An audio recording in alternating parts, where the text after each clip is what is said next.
Can I ask Lawrence to introduce tonight's guest speaker, please? Absolutely. So this evening we welcome Dr. Licia Ray. Licia received a BA in Astronomy and Physics, Masters and PhD in Astrophysical and Planetary Sciences from the University of Colorado, Boulder. Licia Ray is currently a senior lecturer at space physics at Lancaster University, which, for those of you who don't know, is just the wrong side of the Pennines. Ooh. And previously comes from UCL, where also at the University of London, she worked University of London Observatory from 2012 until 2015. Licia is particularly interested in planetary atmosphere-magnetosphere coupling in gas giant systems. And throughout her career, Licia has worked with numerical models of multiple aspects of the process, from electrical currents associated with aurora to auroral particle precipitation and the atmospheric response to these energy inputs.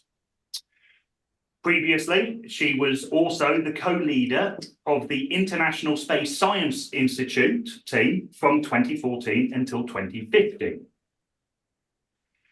Some honorary mentions: the NSF International Research Fellow from April 2012 to 2014, and NASA Earth Space Science Fellowship. Ooh, August, you dig deep. August 2007 until August 2011. 10. The number was missing. Apologies. Right. I took a stab. So Licia's research currently focuses on characterising ionospheric outflow at Jupiter, the feasibility of observing X-ray emissions from the boundary between Uranus's magnetosphere and interplanetary space. To date, she's had 70 publications with 1,144 citations, with the latest article being a collaboration of exploring fundamental particle acceleration and loss processes in heliophysics through an orbiting X-ray instrument in the Jovian system. So, with all that being said, please provide a warm Mexborough and Swinton astronomical welcome to Dr. Licia Ray. Thank you. So yeah. In the US, the system works a bit differently there, right? So you do your bachelor's, and then when you do your master's, it's tacked onto your PhD, as opposed to here, where you do it. Most people will do an integrated master's, or I think now the in vogue thing is to do a bachelor's and then a 1-year taught master's. But so the master's plus PhD takes, on average, I think it's now 6 years. At the time, it was 5.5. My PhD supervisor said, "I will never have a student go beyond 5.5 years, mark my words." And then I applied for that NASA student fellowship, which is 3 years of funding. That's my own funding. And I won it. And she goes, "Oh, well, maybe 7 years isn't too bad." So I'm very aware of the end date of that.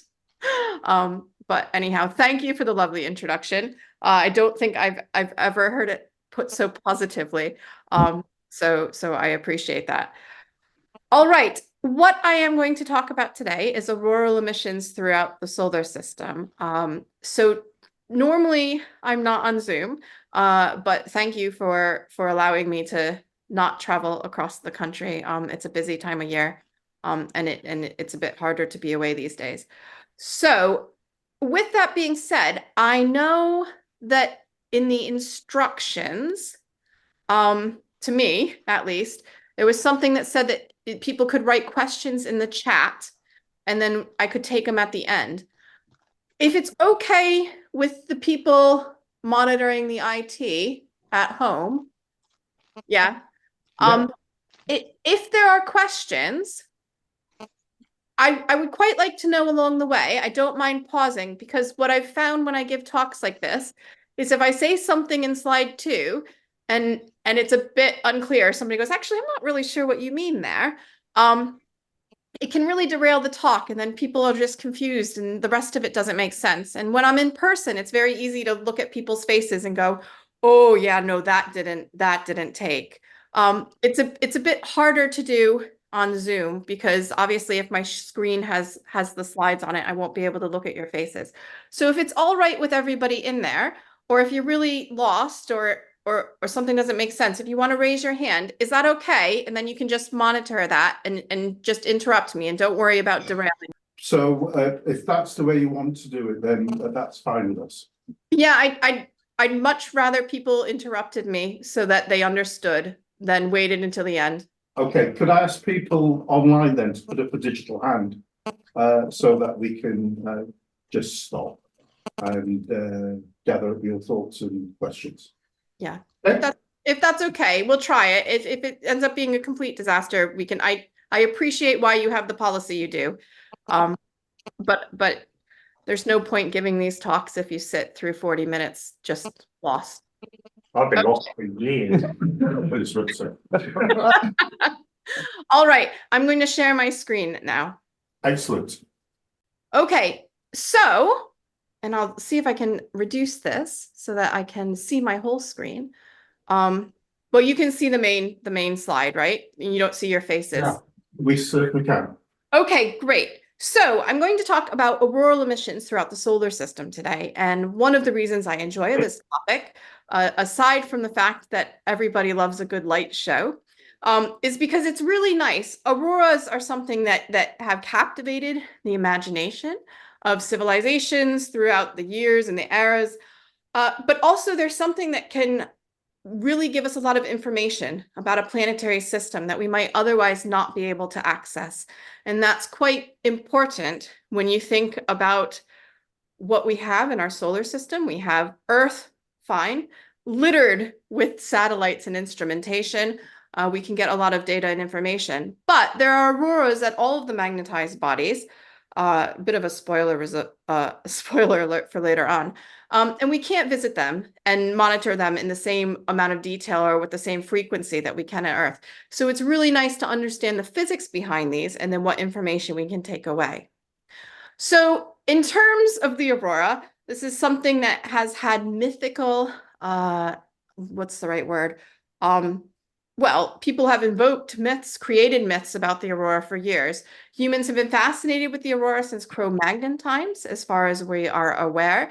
And you can tell that because we've had things like cave drawings. You can see cave drawings quite clearly in that image on the upper left. And I can't seem to find a cursor or a mouse on here. So you're going to have to just...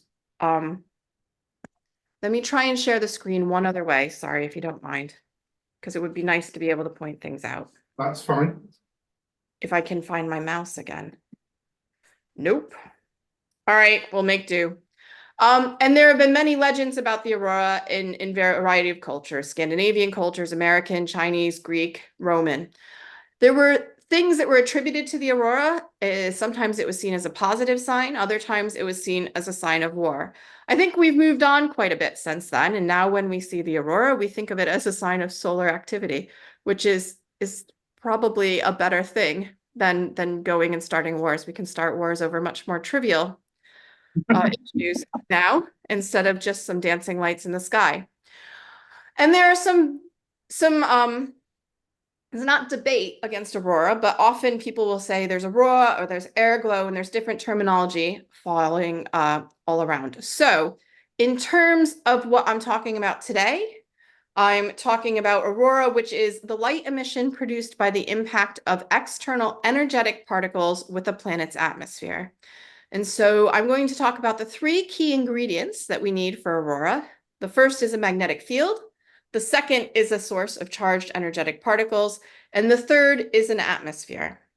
And we'll talk about all these, put them together, and then see what we can learn. So Earth has a magnetic field, and I think that will be a surprise to no one on here. And the magnetic field arises from a combination of motions. So in order to generate magnetism, you need to have some sort of a conducting fluid. Then that conducting fluid has to be participating, if you will, in two types of motion, both poloidal and toroidal motion. So some form of convection, churning in this direction, and rotation in this direction. The combination of those motions will generate a system of currents, and those currents will generate the magnetic field. Magnetic fields shouldn't be able to be generated aligned with the rotation axis of an object. And I say shouldn't there because that's Cowling's dynamo theory. And Saturn threw a monkey wrench in the works there, and has a magnetic field that is aligned with the planet's rotation axis within less than a degree, which we didn't think was possible before Cassini went and did a pretty full-scale investigation over a period of about 13 years. But for Earth's magnetic field nicely obeys that rule, and it's offset from the rotation axis by 10 degrees. Our field flips on average every 450,000 years, and we're about due for a flip now, but this isn't going to be an instantaneous process that when it happens. It'll be probably a more slow process where the field declines and then regenerates in the opposite sense.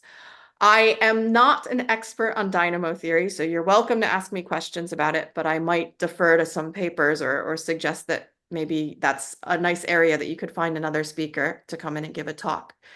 The magnetic field is also not stable over time in the sense of, well, static, I should say. It will drift. And in the lower inset picture on the bottom right, you can see the location of our magnetic North Pole over time. And the geographic North Pole is that dot in the middle of the Arctic Ocean, and that stays fixed. But you can see there is definitely some creep, and the creep has moved more recently as of late. So, inside of Earth's core, we have an inner core and an outer core, and it's in this outer core that we have this material, this molten conducting fluid that can be subject to the convective and the rotational motion that we need, generating our field, which is largely a dipole.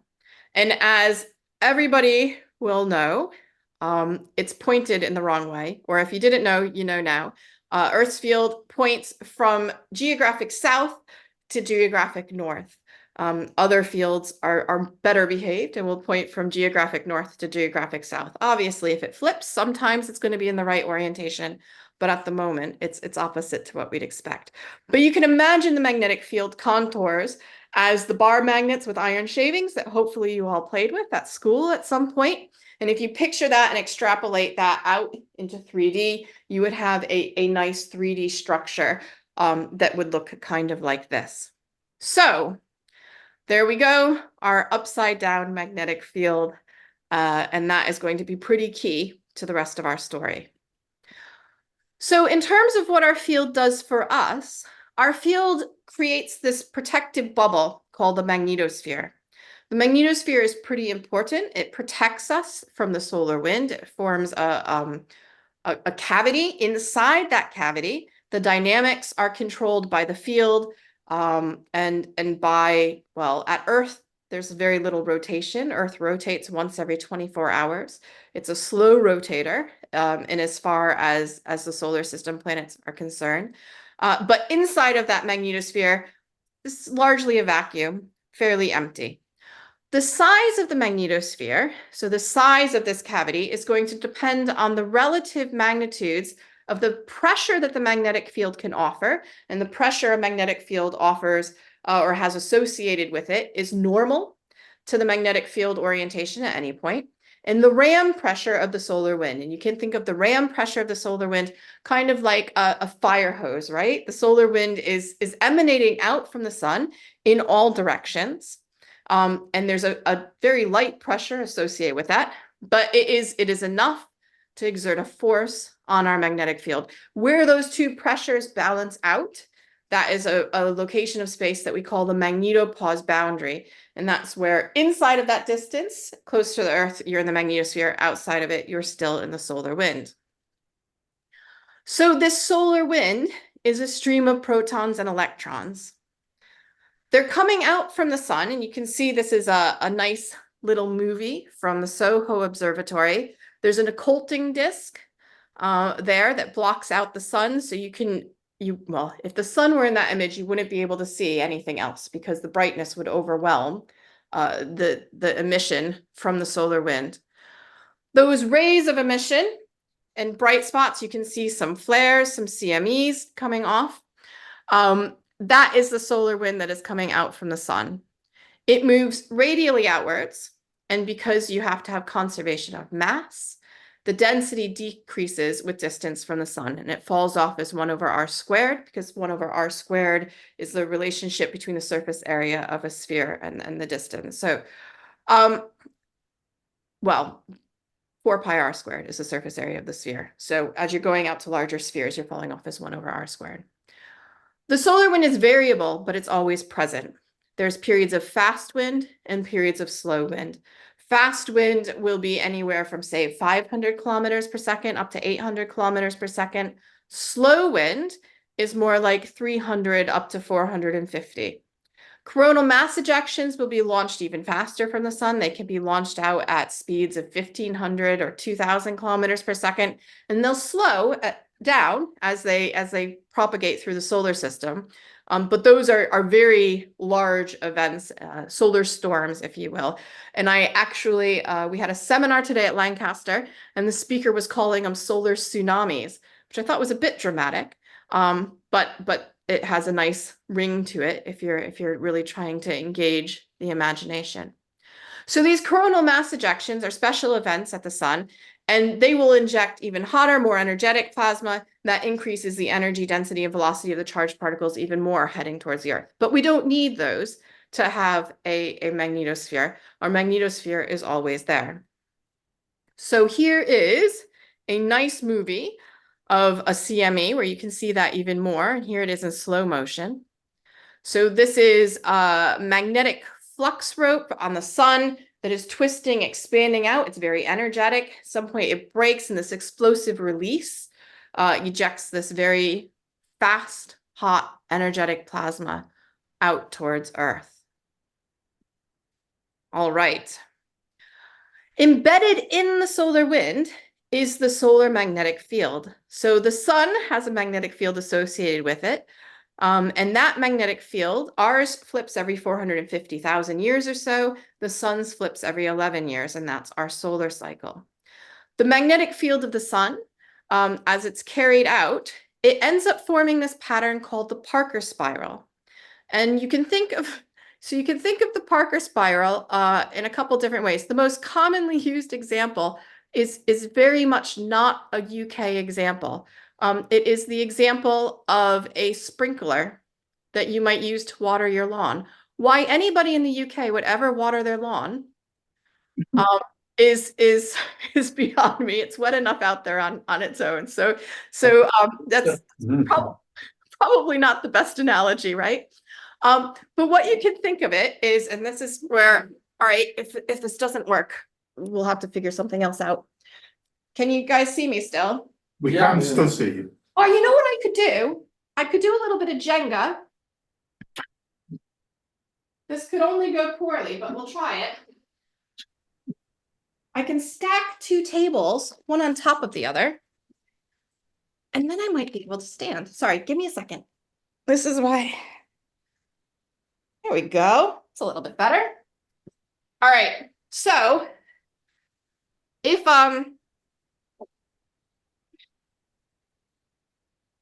all right, can you see me? We can. All good. All right. I'm the sun, right? And my arms are going to be the solar wind moving out. So if the solar wind's moving out radially and the sun was staying still, then it would just go out like this. But the sun is rotating underneath. The sun rotates once every 28 days. So as the solar wind moves out, my shoulders are rotating underneath. Moves out again, my shoulders are rotating underneath. So in the end, you end up forming this, oh, it doesn't quite work.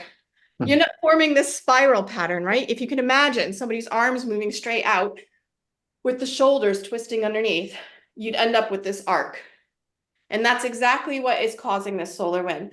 So while the plasma moves out straight, the magnetic field, because the foot of that is embedded in the sun and the structure that generates that is rotating, it ends up forming this curved structure. That Parker spiral, that magnetic field, is going to be really important because it's the magnetic field that will then reconnect with Earth's magnetic field and allow solar wind plasma to enter our magnetosphere. So what happens during a magnetic storm? Well, this is one of the most famous movies out there, and they really haven't made a better one yet that has all the components. It's starting to look dated, but the physics is still accurate. So in a magnetic storm, the solar wind is propagating towards Earth. If the magnetic field embedded within the solar wind is aligned parallel to Earth's magnetic field, then not much happens. And basically, I could end my talk now. I'm not going to end my talk now.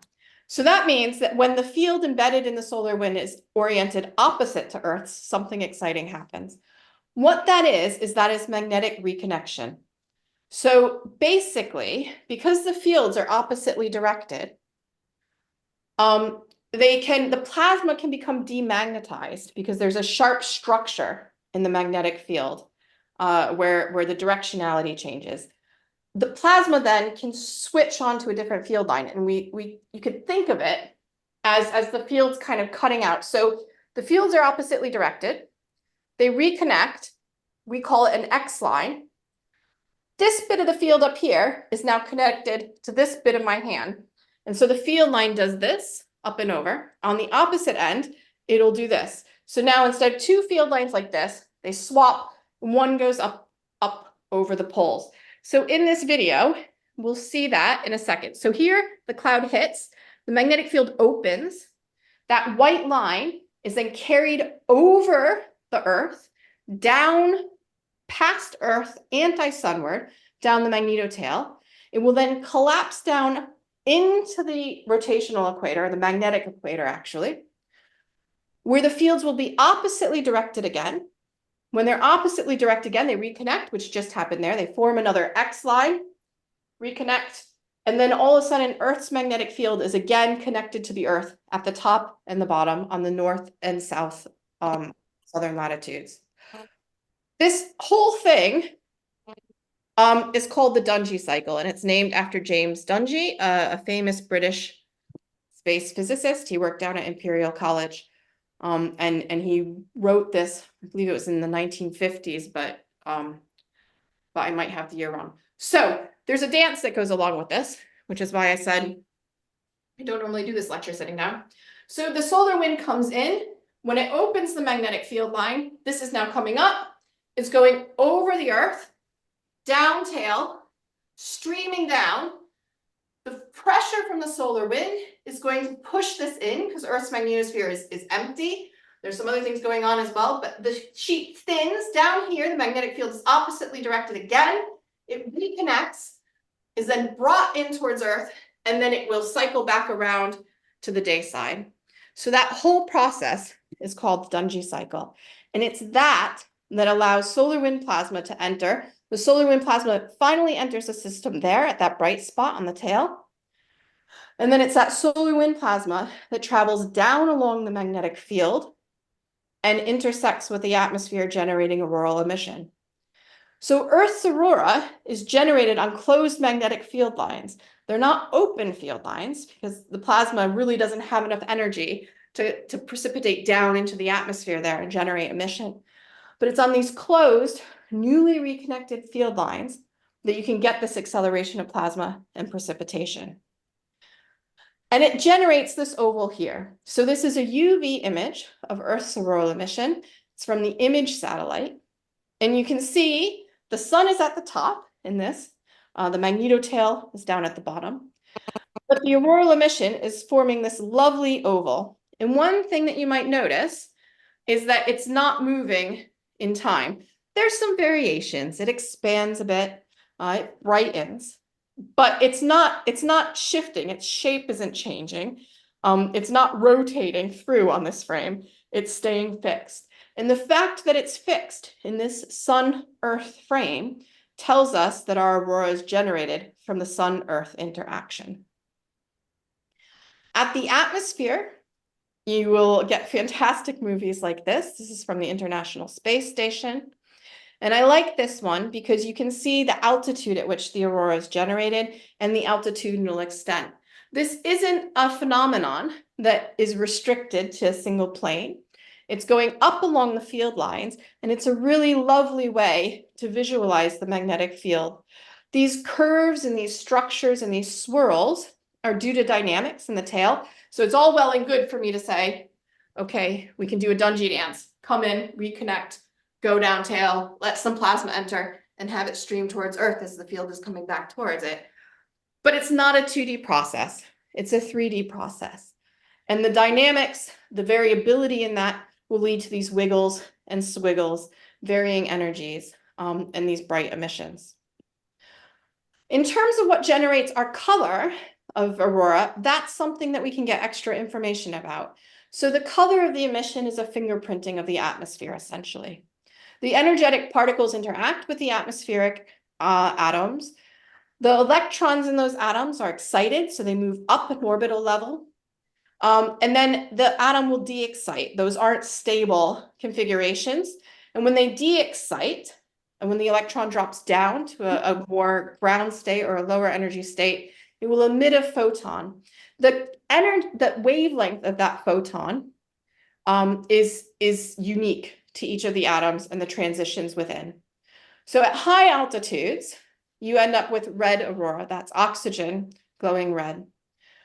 Between 60 and 120 miles, you end up predominantly with green aurora. Again, that's oxygen, but it's oxygen that's generated by more energetic atoms, more energetic electrons. They can penetrate deeper into the atmosphere.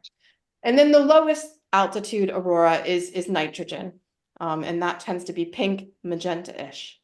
So if you can tell what color the emission is, if you're looking at it with a spectroscope or a spectrograph, and you can tell what lines it's emitting at, then you can say, oh, all right, your atmosphere is made out of hydrogen. Your atmosphere is made out of oxygen. Your atmosphere is made out of nitrogen. And this is a really powerful tool, particularly when we go places where we can't, just breathe the atmosphere and measure it directly. Obviously, at Earth, it's a nice place to test theories because we have more information, but we also know a little bit more about the system. So where do we get the aurora? Well, it's all about the location. The Earth's aurora is mapping to the closed magnetic field lines just equatorward of something called the open closed field line boundary. And as you might expect, that is the boundary between field lines that are connected to the Earth at one place and the solar wind. Well, the ceiling's lower than I thought down here. And the solar wind. Our base, we only had our basement converted this summer, so I'm not used to doing things like this, isn't it? So the solar wind up here, and then obviously the field lines that are closed and connected on both to the planet on both ends down there. If you're not near that open closed field line boundary, then you're not going to see aurora a lot. But what can happen is that during intense periods of solar wind activity, where you have a prolonged time where you have this anti-parallel configuration at the nose of the magnetosphere, at the day side where the solar wind first hits it, you can open up magnetic flux. You can open those magnetic field lines for a long time. And as you're opening them, and you continue opening them, that open closed field line boundary is going to go to lower latitudes. So basically, if I were an octopus, it would mean that, I now have 4 arms up here worth of open field lines instead of just the nice one that I have because I'm only a 2-armed human being. So as you increase the amount of open flux, increase the amount of field lines that are connected to the solar wind, that oval increases in size, the aurora shifts to lower latitudes, and then that can be quite nice for us. Because most of the time, England isn't where you want to be to see aurora. You'd much rather be up in Svalbard, or in Alaska, or in Iceland. But sometimes, and actually quite a bit in the last year, there's been a decent period of solar activity. We've had prolonged periods where the flux has been opened, and that auroral oval has moved to lower latitudes. One thing that scientists use to gauge that is the KP index, and it's basically just tells you how active the sun is. And if the KP index is between 5 and 9, it's good for the UK. For us, 7 and 9 at the parts of England where we are. We need quite a bit of activity, but we can get there. All right, so in terms of Earth, the things that I really hope I've conveyed at this point are that we can use auroral motions and morphology to figure out the dynamics of the magnetosphere, because those squiggles will link to reconnection, down tail, and transfer of energy and plasma in. That the size of the auroral oval and the location can give us an idea about the frequency of reconnection, what's going on in the solar wind. We can figure out the energy of the particles that are causing the aurora, because that is coupled with the auroral emissions that we are seeing. If we're seeing green and pinks for magenta, that's telling us we have higher energy particles than if we just get a high altitude red dull glow. And something I didn't talk about, but something that is possible if you're getting really fine spectral lines with an instrument, is that you can take the information from the spectral lines either by looking at the width of the emission lines or by comparing different emissions lines, and you can get densities and temperatures out from that. I need a drink, but I think I'll just show this movie again for a second. And then, yes, I'll show this for a second. And pause there while I have some water. But if anybody has questions about Earth's aurora, now's a good time to take 1 or 2 quick questions. Some lights in the back of the room, please. Thank you. Once again, if you've got a question online, can we have a digital hand, please? In the room, anybody got any questions about what we've heard so far? There is more to the talk. I just really need some water. It's okay, Lucy, you take your time. We don't seem to have any questions online. We don't seem to have any questions in the room. We're enjoying the dancing. I think you're ready for the Macarena. Oh, no, we have got a question online. Mick Nichols, please, can you ask a It's question? not a question, it's just a comment. Whoever's using the mobile phone, can they stop, please? Because we're getting a lot of feedback online with it. Okay, thank you, Mick. People in the room, can we turn off our mobile phones?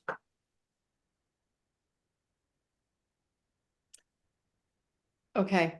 Okay, Can I ask everybody to find their thumbs up, thumbs down buttons? Can we do that? I can't, yep, somebody's found the thumb. All right. Or you can turn on your mics and scream, but I don't know if that's going to work on Zoom. I think thumbs up, thumbs down might be better. And I'll see if I can see them. Okay. So where else could we expect aurora? I added this in a long time ago. I think it's nice to wake everyone up. So I'm going to go through, we're going to go through planet by planet until we get to a point where we go, yeah, we get the point. And we're going to see where we could expect aurora. So moving in for out. Inside to outside the solar system. So we're going to do Mercury first. Oh, great. Okay, so why not? Does Mercury have a magnetic field? It's got a little one. Okay. What about an atmosphere? no, No. Okay. Charged particles? Possibly, yeah. yeah, You can always find charged particles. All right, fine. Charged particles are like, well, no, there is actually dust in the solar system. I was going to say they're like the dust of the solar system. You can find it anywhere. They're like the unwanted spiders of the solar system, except we do want them. All right, moving on. Venus. Do we have aurora at Venus? Yes or no? No, No. Okay, why not? Does Venus have a magnetic field? no. Does it have an atmosphere? yes, Have charged energetic particles? yes. Yeah, you can find them anywhere. Right, so no aurora at Venus. I'll skip the next one. Earth. I know the answer to the next one. Go on. If everybody wants to answer, they can. Do we have aurora at Earth? Yes.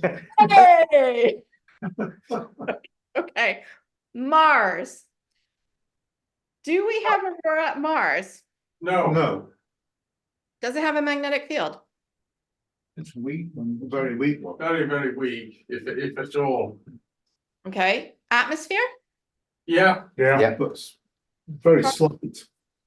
Sorry, what? just a slight atmosphere. It's only 10 millibars, isn't it? I've seen The Martian. It has an atmosphere. Oh, yeah, I haven't seen The Martian, but somebody else, it doesn't matter. We don't need that story. Okay, charged energetic particles. Yeah. Okay, so this one, Mars doesn't have an active dynamo. There's not a magnetic field being generated anymore, but there's remnant magnetism that is frozen in its crustal. It's frozen into the planet's crust. And it's actually enough that it can interact with the solar wind when it's in the right orientation. And we do get little bits of aurora, but I wouldn't call it dynamic aurora by any sense. So, technical term. Jupiter. Yes. Yes, yes, yes. Yes, yes, yes. All right, Saturn. Yes. Yes, yes, yes. Yes. Okay. Neptune. Oh wait, Uranus. You're, oh, go, yes, yes. Yes, yes. Neptune. Yes, yes, yes. Yes. All right, and we didn't put Pluto on here because it was demoted a long, long time ago. Don't care. And oh, you know what? Yeah. Man, it would have been so great, so great if they'd put a magnetometer on New Horizons, but they didn't. And I understand why. They're heavy, they're unwieldy, and they increase the travel times. But given that everything we thought we knew about Pluto got completely turned upside down, opportunity missed. Moving on. I grew up and Pluto was a planet, and that's how it's staying. I wasn't demoted till I was in grad school, but I can see some of the points. All right, so let me see if I can make this thing any smaller again, if I can find the mouse. This is going to be the story of my life. Can I find the mouse? Nope. All right, we'll leave it. So aurora is everywhere, as we kind of figured out. Earth's aurora, we've known about it for centuries, been there, done that. Really, we started to come into our own as a field of auroral research in the 70s. In 1975, Saturn's ultraviolet emissions were detected by sounding rockets. 1979, Voyager 1 flew by Jupiter, and we got some fantastic images of Jupiter's aurora. And Pioneer 11 that same year detected emission at Saturn. Saturn's auroras were confirmed again by Voyagers 1, 2, and the IUE, sorry, it's easy to say IUV, but it's not, the IUE satellite. And in 1986, Uranus's aurora was finally imaged by Voyager. Neptune's aurora was then detected by Voyager 3 years later. And then in 2004, Mars's aurora was first detected by Mars Express. Now, I can't see the last time, but if I remember correctly, I think it's 2011, that there was a confirmation again of Uranus's aurora using the Hubble Space Telescope. So that was done by colleagues in France who said there's been a CME. It is aimed in the right location and it will likely hit Uranus. Quick, move the telescope. And they found aurora where they expected it to be. So we're going to talk a little bit about what's generating aurora at these bodies, and we're going to start with the simple magnetospheres. So I say simple, not because they're easy to understand and decipher all the physics, but because the magnetic fields are fairly well behaved. They are either not behaved in that they're aligned with the rotation axis, but also it makes it quite nice to do studies because normally a simplifying assumption we do is that the magnetic field is aligned with the rotation axis in the case of Saturn, or it's very Earth-like and the magnetic field's tilted by roughly 10 degrees, like Earth's magnetic field. So we have Earth, Jupiter, and Saturn. The dipole moment of these magnetic fields will vary. So Jupiter's is 20,000 times that of Earth. Saturn's is 540 times that of Earth. The magnetopause standoff distance, so that boundary between the solar wind and the planet's magnetic field, or magnetosphere rather, not between the solar wind and the magnetic field, but the solar wind and the magnetosphere. This is an interesting thing. So if you did pressure balance at Earth, in the very simplest case that I mentioned earlier, where you have the ram pressure, this kind of fire hose pressure coming in, magnetic pressure pushing out. If you did the back of the envelope calculation for that, the back of the envelope says that Earth's standoff distance should occur at around 10 planetary radii. Send a bunch of spacecraft out and satellites out. They measure it, and lo and behold, the standoff distance is at 10 RE. This is what we call a win.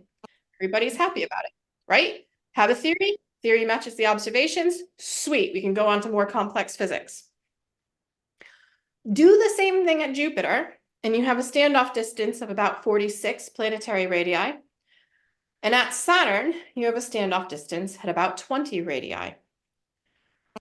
Send some spacecraft out, and what you find is that Jupiter's standoff distance can occur at a lot of places, but it's not normally at 46 planetary radii. It's normally much farther out. And statistical studies that use data and modeling to get the location say that it's a bimodal distribution. So it has two preferred locations, one at 63 planetary radii and one at 92. Saturn, similarly bimodal distribution. It likes to be at 22 or 27, and it will go in range in between these, but those are the peaks of the distribution. So what that is telling us is that there's something else that's pushing back the solar wind and acting against the solar wind to expand and inflate these magnetospheres. So what is this? Well, and how does it affect the aurora? We'll look at some movies of the aurora first, and then we'll get into what the thing causing it is. Another thing that we can tell is, well, I'll let you tell me what it is. These are some Hubble movies of Jupiter's aurora. They're ultraviolet. There are H3+ infrared emissions as well, but I don't have a image of those here.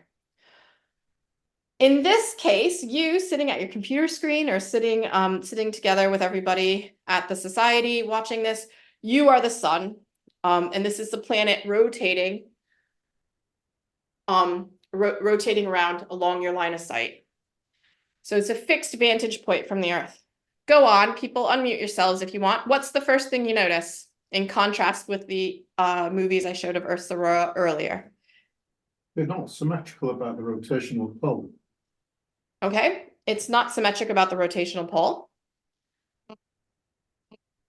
Do you mean in terms of shape or? Shape and also how it covers the rotational pole. It's tilted off. So it's tilted off, right? And that tilt is that 10 degrees. I see a hand. Kevin, can you unmute yourself, please? Yeah, got it. Is it because it's pointing towards the sun? Sometimes it's pointed towards the sun. Is it always pointed towards the sun? No. No. So when we saw Earth, so you're on. It's forming a lobe, though, isn't it? It's not circular. It's sort of hanging over to one side. Okay, yeah. So it's tilted, and you're right. It's not circular. So not circular is telling us that Jupiter's field doesn't act like a dipole near the planet's atmosphere. So Jupiter's field is very twisty. It has a lot of higher order moments. And actually in the northern aurora, which we'll see in a minute, that area on the right-hand side, that's we call it the kidney bean. That's where you get this really bizarre, very non-dipolar field structure up there. Okay, so we can tell that it's not a nicely well-behaved dipole. It is tilted, but it's not a well-behaved dipole. It's not always pointing at the sun, is it? Rotating with the planet. It's rotating with the planet. So remember what I said about Earth, which was that it stays fixed with respect to the sun. So you know it's generated by the sun-Earth interaction.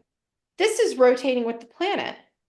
So this is telling us that Jupiter's aurora isn't generated by that Sun-Jupiter interaction.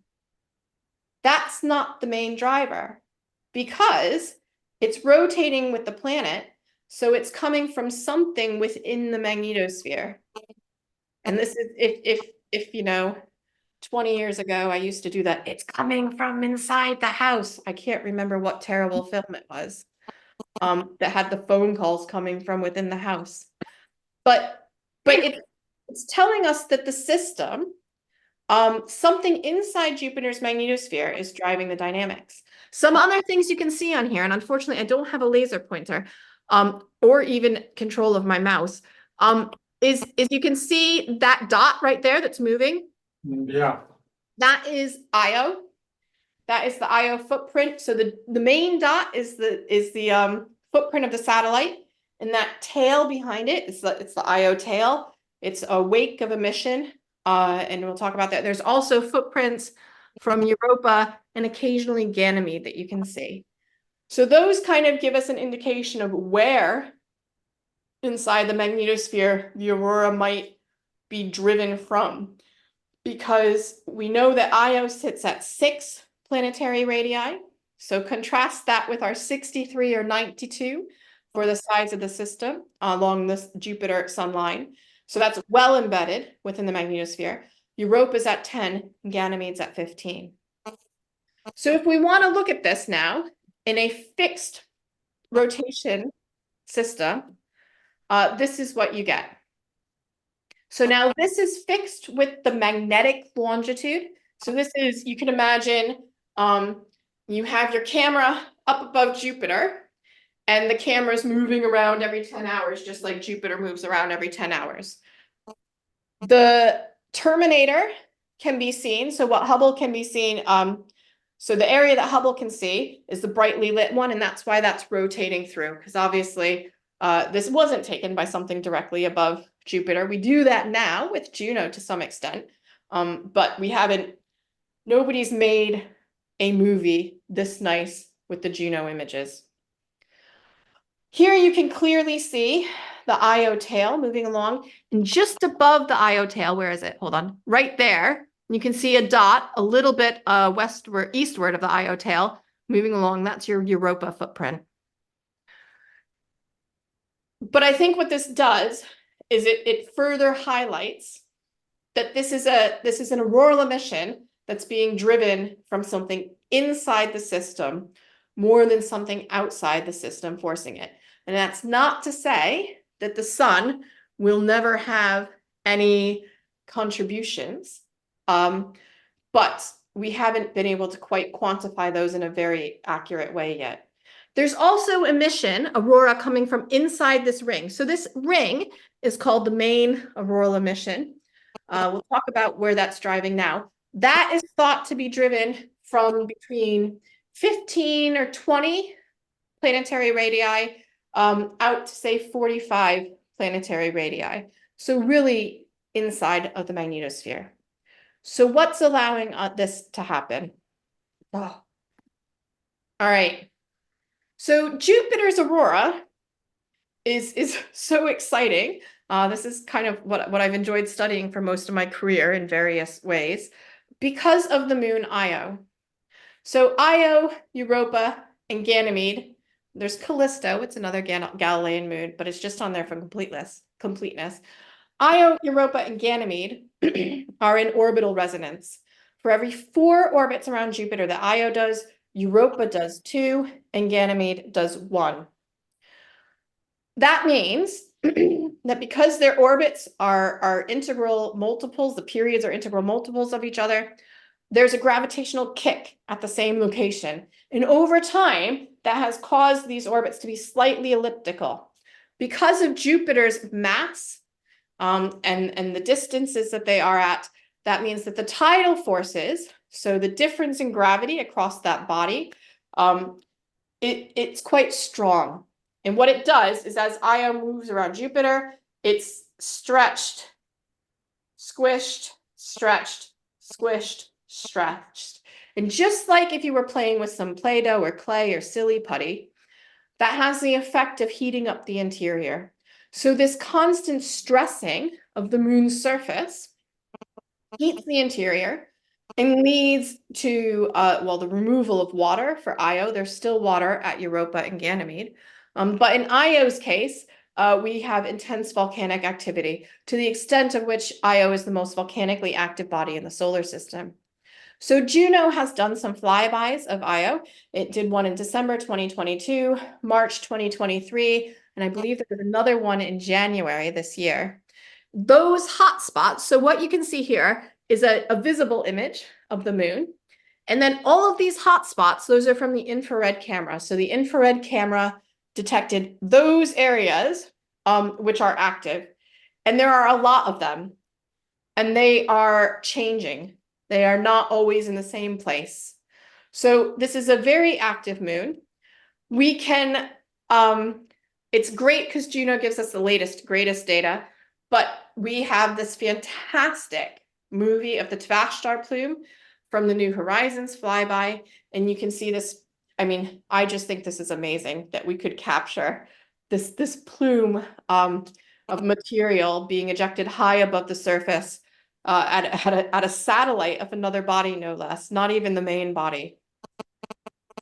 This is a significant amount of material. So this generates an atmosphere. Some of that atmosphere is lost into the magnetosphere, and Io ends up ejecting a ton per second into the Jovian system. About half of this is going to be ionized. So it comes off as neutrals. Sulfur dioxide is the main one. If that's ionized, it becomes a charged particle, and that charged particle then interacts with the magnetic field. Charged particles orbit around a magnetic field, and I'm not going to go through a big plasma physics lecture, sorry. But basically, the neutrals will be going around at something called the Keplerian velocity. They'll be going around, I believe it's a 42-hour period for Io. The field, the magnetic field that's present in the magnetosphere is generated within Jupiter. So that's 9 hours and 55 minutes. Let's call it 10 hours. When a particle is ionized, it sees the magnetic field and it starts gyrating around the magnetic field. If that particle was only orbiting every 42 hours, it now needs to be accelerated up so that it's orbiting every 10 hours, just like the planet's rotation rate, because it has to be going along with that magnetic field. So there's two things going on here. One, these red curtains that you can see on the slide on the right, that is the magnetic field. As it comes and intersects with Io, it drapes over and it forms these things called Alphane wings. And there are currents and particle acceleration along those wings, and that generates the Io spot. That green area is that wake. That's where you have slow plasma that now needs to be accelerated up to a 10-hour period so that it can co-rotate with Jupiter. And that will happen by transferring angular momentum from the planet to the plasma. And that happens via a system of currents. And there's acceleration associated with those that leads to the aurora. I assume we know John Leach, right? So I'm going to admit him. Can I admit him? Not if I can't find I'll miss him. Don't do it. Okay, I can't find my mouse. Maybe my mouse knows something that I don't know. I'm sorry, Okay. I was just engrossed in what you were saying. No, I think it's a good sign. Okay. Okay, so here we have our Io footprint and our Io wake. But what about the main emission? Well, it's a similar process, but a bit different. This material that's ejected from Io, it is ionized, but it doesn't just happen near the moon itself, right? It's putting out a lot of material. If you say half of it stays in the system, half of it leaves, but we want to focus on the bit that stays. That's 500 kilograms a second.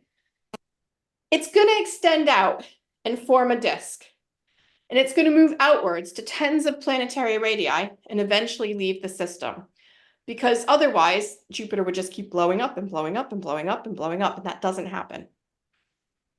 So the volcanoes really result in a disk of charged particles. And the charged particles have to move out.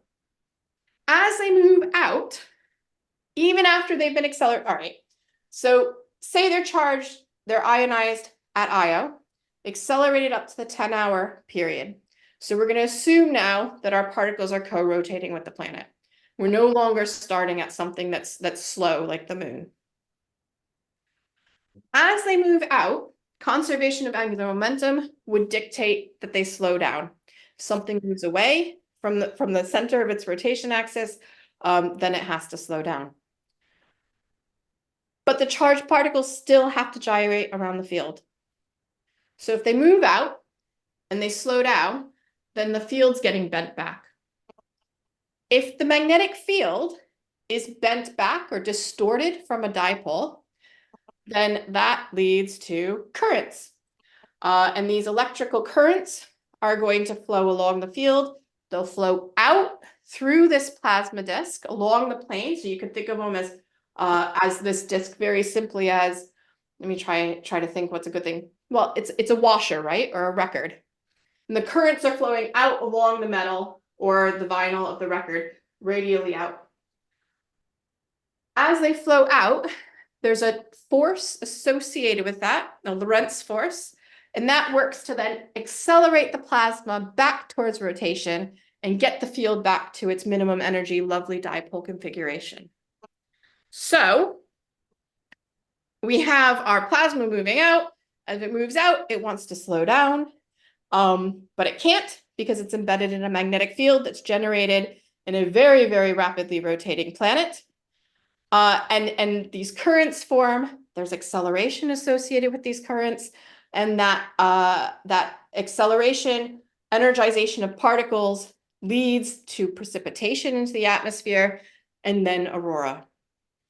This whole process and this transfer of angular momentum from the planet to the plasma and this energy deposition through accelerated particles into the planet, it leads to this very, very bright aurora.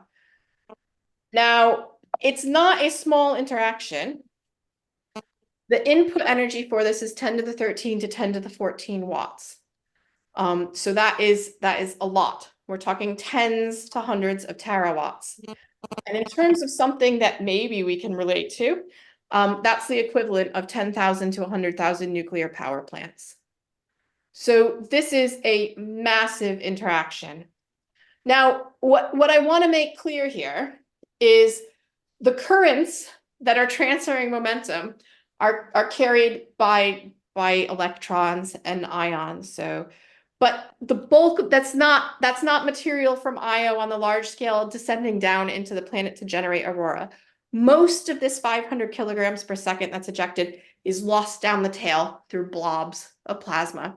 It's ejected down anti-sun side of Jupiter and is going down.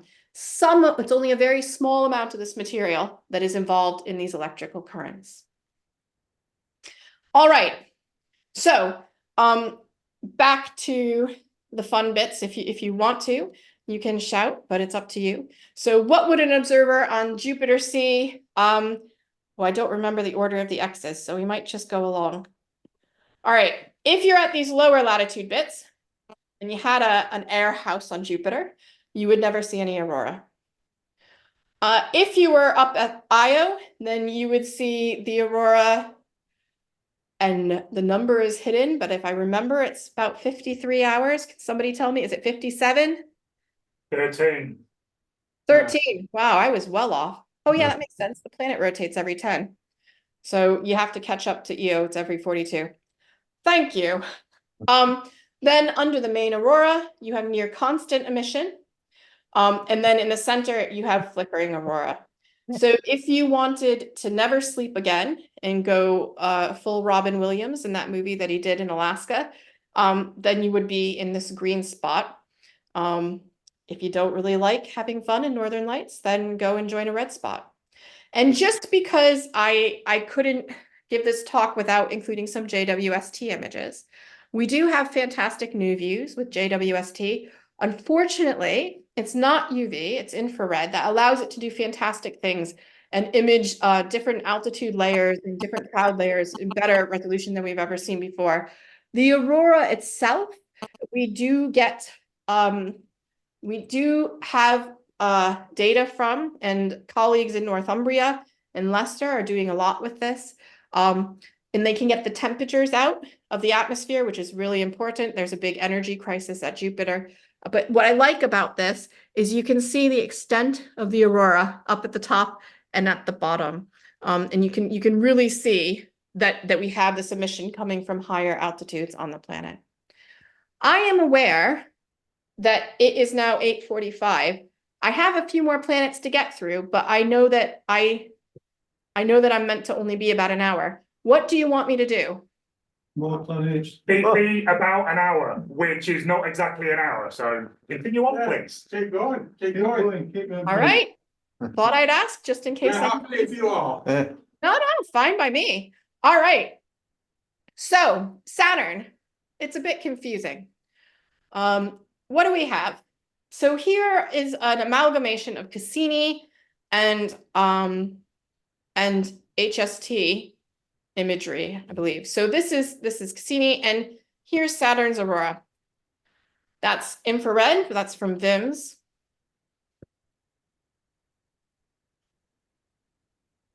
We'll have some more in a second. I want you to pay attention, that's Hubble. So pay attention to the forms and the structures. And I'm going to have a little bit of water.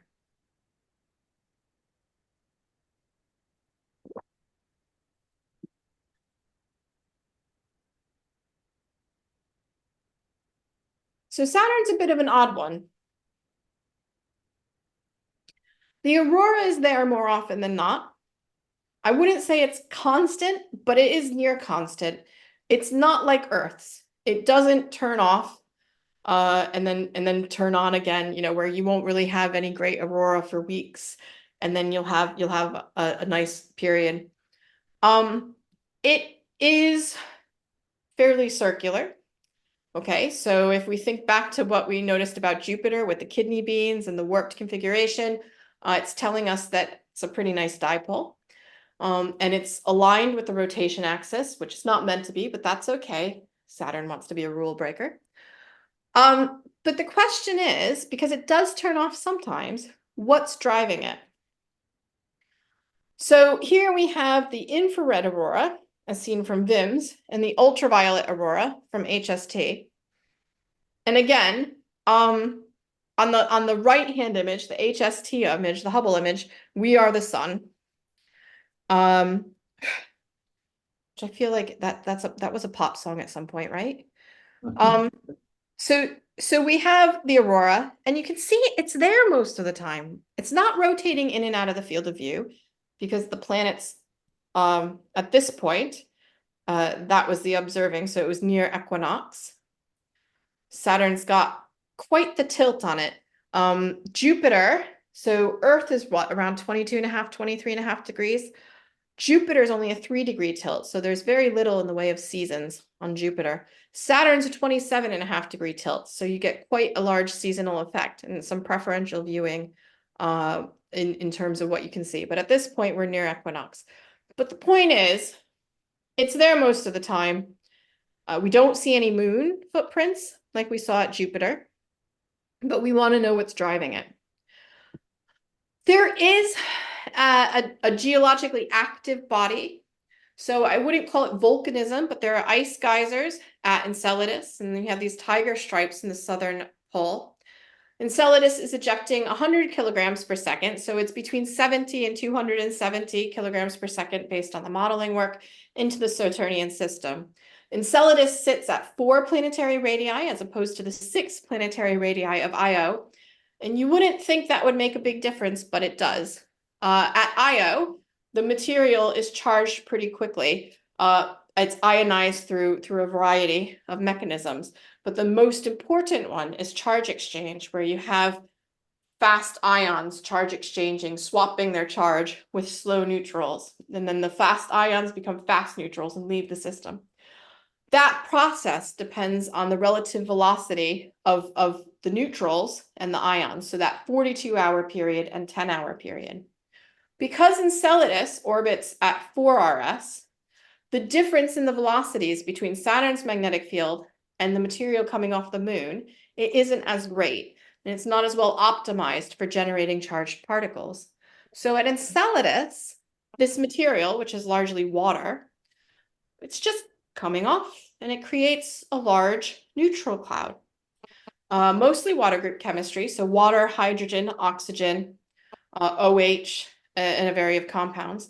And then that material is slowly transported out, but it's neutral. It's moving outwards and it's neutral. Nobody really cares. It's just a slow diffusion process. there are people whose whole careers are based on modeling the neutral clouds, so people do care. I should say that. But in terms of generating an aurora, it's not what we're looking for. Once you get out to around 8 planetary radii, the ionization really starts to pick up. And that's when you start to have these charged particles, and they continue to then move outwards.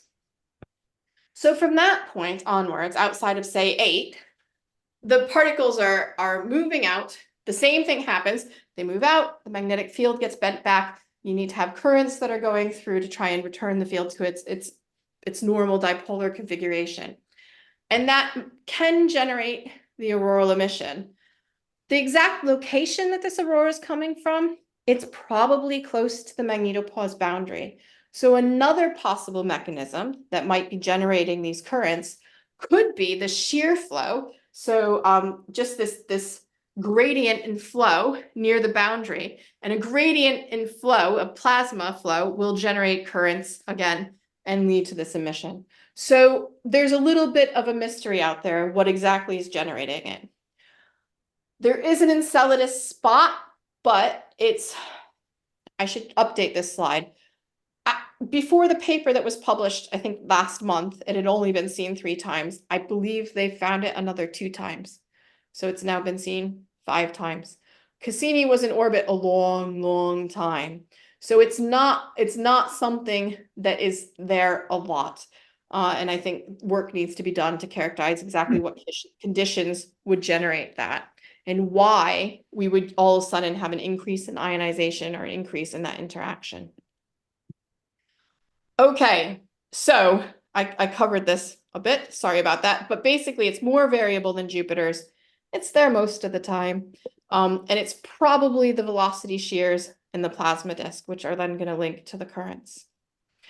So more planets, I would say more planets, more money, but that's not always the case.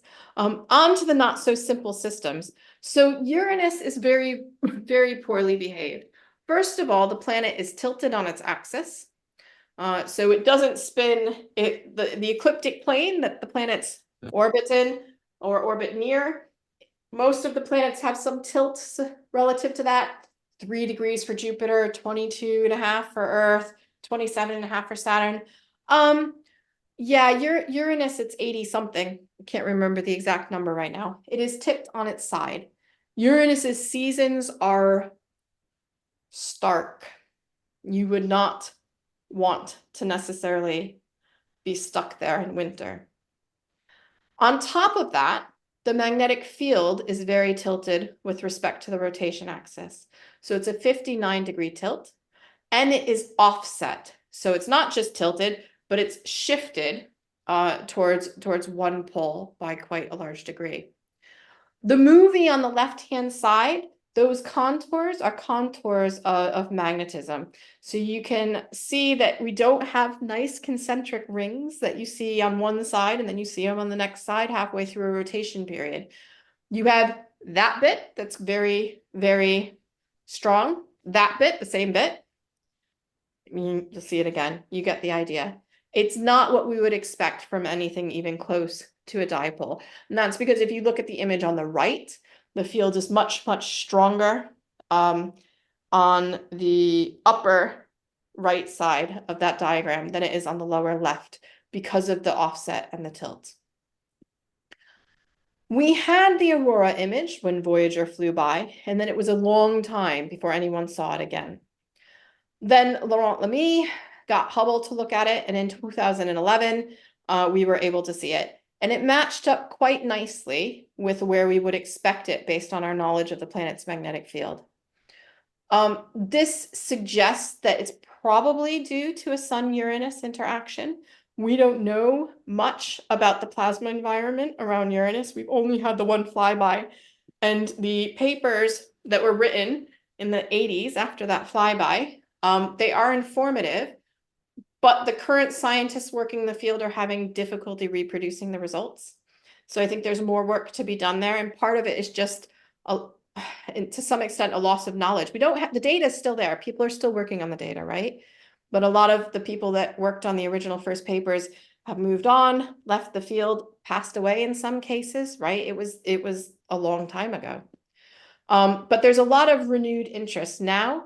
There's an ice giant mission that will hopefully be launched by NASA in the mid-30s to go to Uranus. And so it's really not my generation, but the next generation of scientists that will be able to solve these mysteries. And my generation will probably just get the equipment set up, and then they can curse us later when they wish they had something different.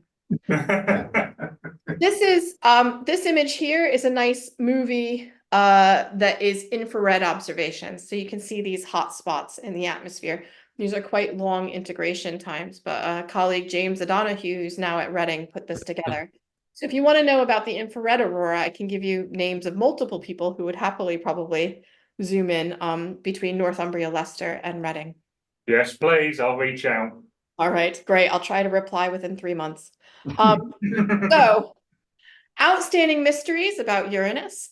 Well, the orientation is quite interesting in terms of seasonal effects. So the magnetic configuration of the planet, of the magnetosphere rather, is going to change a lot.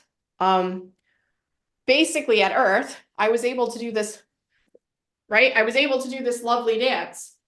Well, imagine I'm at Uranus now, and these are still my magnetic field lines, right? And sometimes my magnetic field is like this to the solar wind, and other times it's kind of like this. So that change in configuration is going to lead to vastly different magnetospheres. And it might be that Uranus's aurora changes quite starkly between spring, fall, and then summers and winters. We don't know if there's an internal source of plasma in the sense of moons. And also Uranus's atmosphere is cold. From what we can tell from observations, it's cooling and it's getting colder with time. This is against all of the predictions. And it seems to be the only giant planet without an internal heat source, which doesn't make sense. So Neptune, I have even less to say about. There's been some very weak auroral emission detected by Voyager. It's not clear whether that was driven by plasma from Triton or from the solar wind interaction. There have been ground-based observations recently, but they found low abundances of atmospheric H3+. That's the dominant emitter of infrared in gas giant and ice giant atmospheres. And any UV emission really is too dim to be detected by Hubble. So a lot more is going to have to be done. But I think they have observing campaigns with JWST to look into this. So I expect much more information in the future. And that's something that if you got Henrik Mellon in, he probably could talk to you a lot about Neptune and Uranus. And he would give a fascinating talk. So outstanding questions. Why is there so little H3+ at Neptune? Why are the winds so strong? Neptune has the fastest winds in the solar system. And really, how much does Triton contribute to the magnetospheric interactions? We don't know any of the answers to those questions. All right, Mars. I have a running joke with almost everybody I've ever talked to that I don't like Mars. It's mostly a true joke. So it's not really a joke. It's just a thing that I say because I mean it. I don't actually have anything against the planet itself. It's a lovely planet. I do have something against the just sheer quantity of money that space agencies throw into Mars exploration, when I think there's so much more interesting science to be done by looking at satellites of outer planets. But I digress. There's a remnant magnetic field, which we mentioned, and that is frozen into the crust. So it's very crustal and it's extremely non-dipolar. So that image on the top is an artist's rendition of the crustal magnetism, but the image on the bottom is measurements of the magnetism. So it's pointing out of the planet in the red areas into the planet in the blue areas. And you can see that nothing about that looks dipolar, right? It's all very little small squirrely bits, arcs that are emanating and then closing on themselves. And the northern regions of the planet are devoid of magnetism, probably due to a large resurfacing event that happened many moons ago. Not moons for Mars, because it doesn't really have anything worth talking about in the way of moons. But again, I'm probably just showing my bias. Sorry, I don't actually hate the planet that much. It's just fun to pick on it. But Mars does have an atmosphere, and that atmosphere plus the field will channel energetic particles in, excite atoms, and de-excite it. MAVEN has been actively investing the atmosphere, and we have the aurora. Last but not least is Ganymede. Ganymede is really cool because it's a magnetosphere within a magnetosphere. So Ganymede is the third Galilean moon. It sits at around 15 Jovian radii. It has its own magnetic field. It's the only moon we know of that has its own magnetic field. And it's an icy moon, and it has an atmosphere, an oxygen atmosphere, even better. It's the largest moon in the solar system, probably one of the indicators of why it's likely to have a magnetic field. And it's exposed to energetic particles within Jupiter's magnetosphere, which is, it's filled with energetic particles. It's a very intense radiation environment. We know that the atmosphere is oxygen because of this fingerprinting that I talked about an hour ago now, right? We can get the spectral lines from the auroral observations. We could say, aha, we recognize that one. So here's Ganymede's magnetic field. It's a tiny magnetic field, but it's there.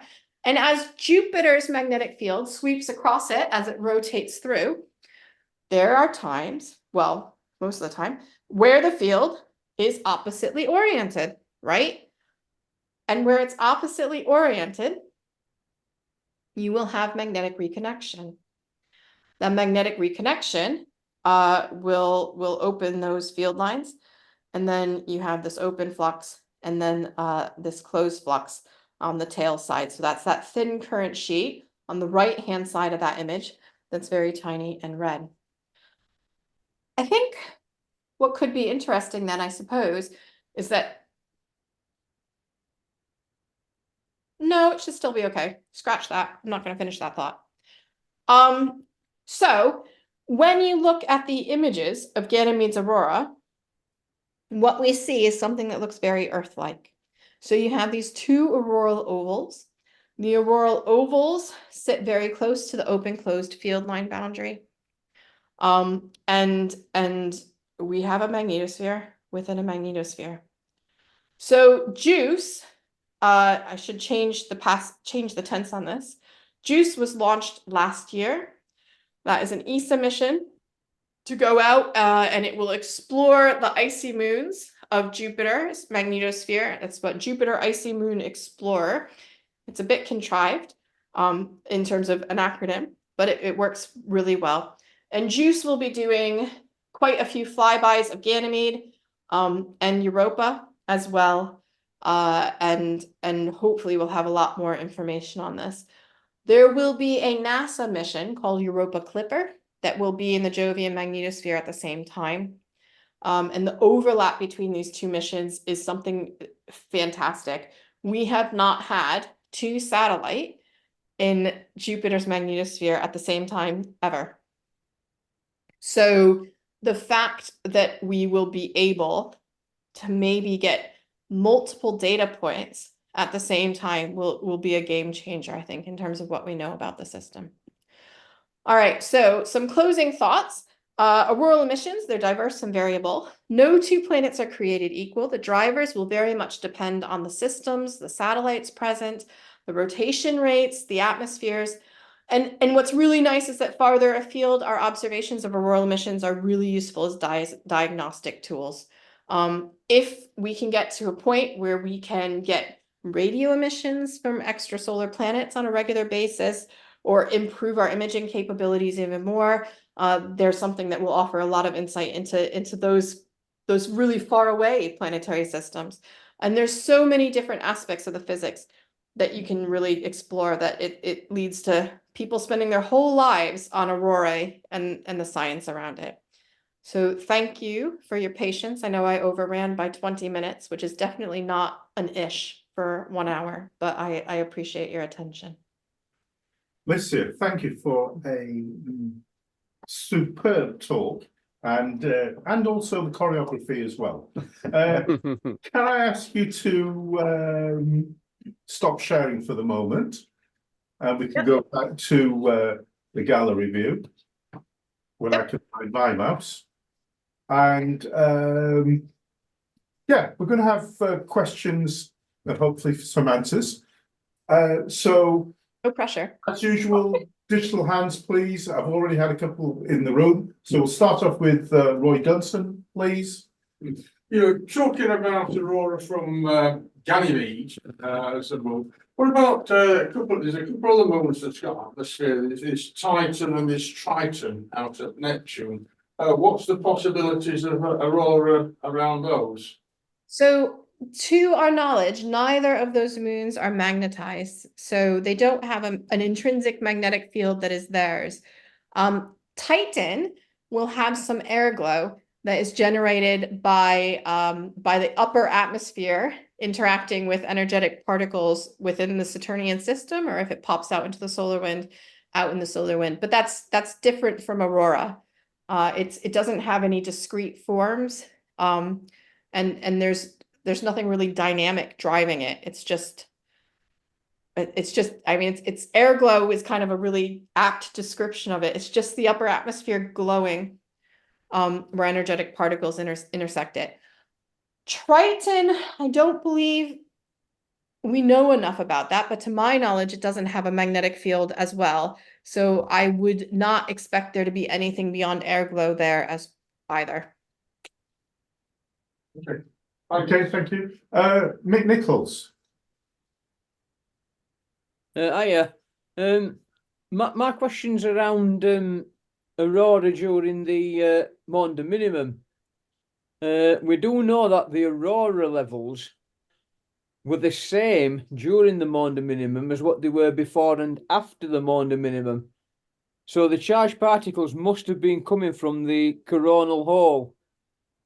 But how can the coronal hole remain active, but the magnetism that creates the sunspot doesn't?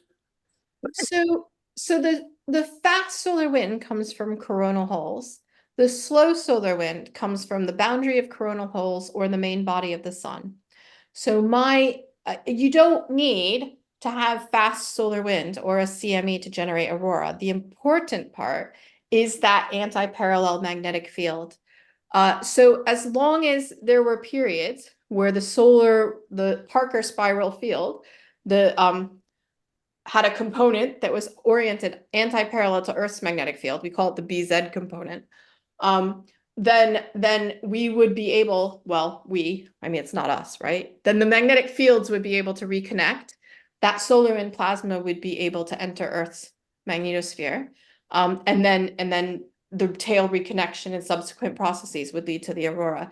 So it's not impossible to have aurora during those times. It just is more exciting when the sun's more active. You're more likely to have really spectacular displays like we are getting recently. Thank you. Okay, Michael. The other Roy.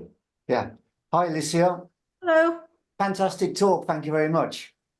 In your talk, you didn't mention Van Allen belts. Now, do they have an effect on the aurora? And do planets like Jupiter and Saturn have the equivalent of Van Allen belts? Okay, good question. So I didn't mention Van Allen belts.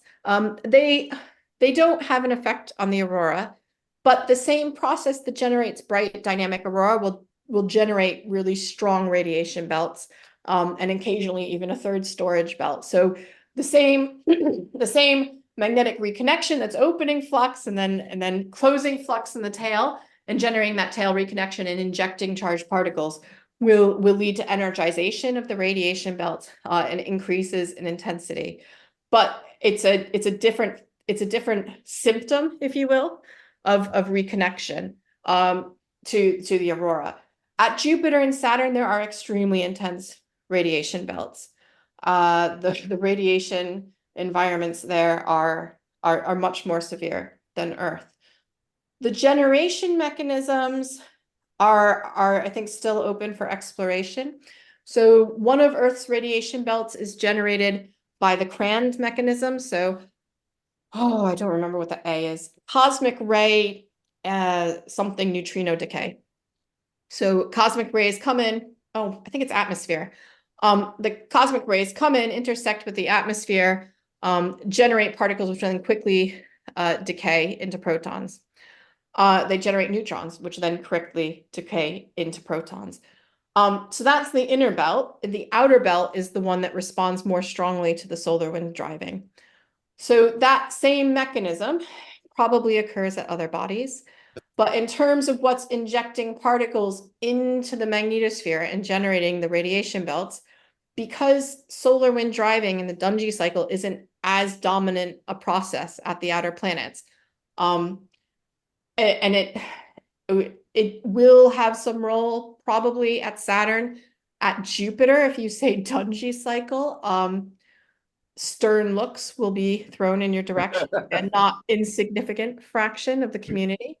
But there's another process that's the Vasalunas cycle, and it's associated with this plasma that's moving out, that's generated or injected into the system by Io. And it's rotating with the planet and moving outwards. And eventually, I guess I'll do it this way.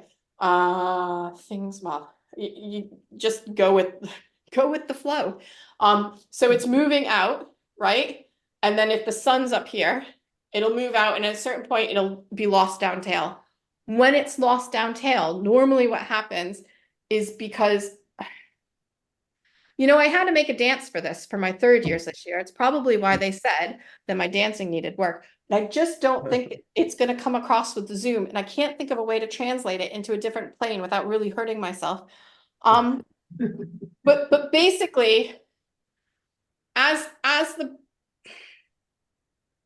so you know how the magnetosphere is shaped like a bullet, right? Yeah. So when the plasma is rotating in, so here's my bullet. As the plasma is rotating through the day side, the side pointing the sun, where you have your nose of the bullet, that's fine. It's fairly well confined, and it'll rotate around. But it gets out to a decent enough distance, a far enough distance around the planet, maybe 40, 50, 60 planetary radii. As it comes around through dusk, so it's gone through the nose of the bullet and comes around, as it then comes out here, where your bullet's extended down, there's no solar wind boundary to confine it, to kind of to keep it in check. And at that point, the magnetic field and the plasma will move farther away from the planet, and the magnetic field can thin, and then you'll end up reconnecting again.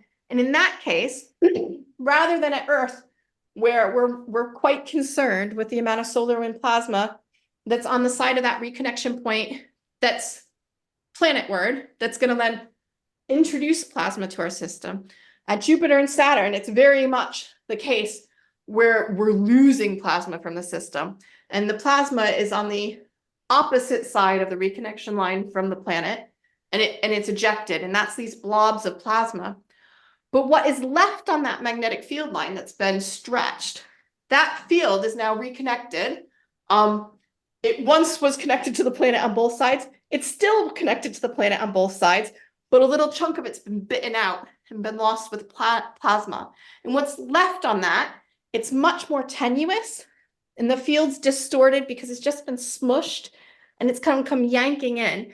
And so it's probably injections related to that process that are leading to these intense radiation belts. But more work needs to be done. Thank you. Emma Woodfield at British Antarctic Society is the radiation belt expert, and she gives excellent talks. I hope you're writing this down. I've been noting a couple of them down, but Have you got that one? I'll grab the recording afterwards. Thank you. Thank you very much. I'm looking around for any further questions. Tony Morris in the room. Hi, Licia. The radio observations of aurora at, say, Jupiter, do they do follow-up missions to map the aurora from radio perspective? We have there are instruments on all the missions that will measure the radio emissions. And then of course you can see the radio emissions from the ground. So you could install a radio antenna here, and you could measure the decametric radiation that's associated with Io. So there's a zoo of radio emissions at different wavelengths, and they do offer good insight into the plasma physics processes that are happening. The difficulty with them is just knowing where they're coming from. So your antenna can measure the radio emission. It can get the frequency and the intensity. But trying to trace that back to an origin source can sometimes be tricky.